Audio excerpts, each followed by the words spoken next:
गोचालाणी बेले बोलेरो जबत सहित दुईटी बलद को उद्धार कला बलानी पुलिस।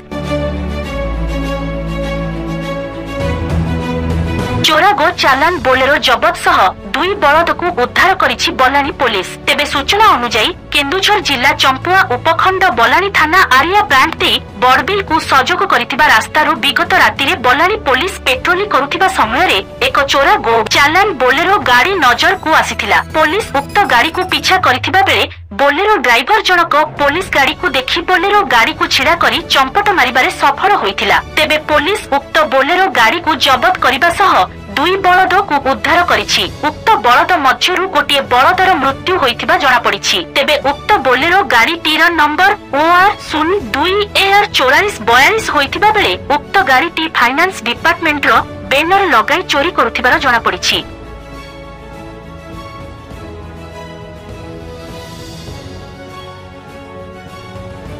चंपुआरू प्रदीप कुमार महांतंक रिपोर्ट STV न्यूज ओडिशा 24।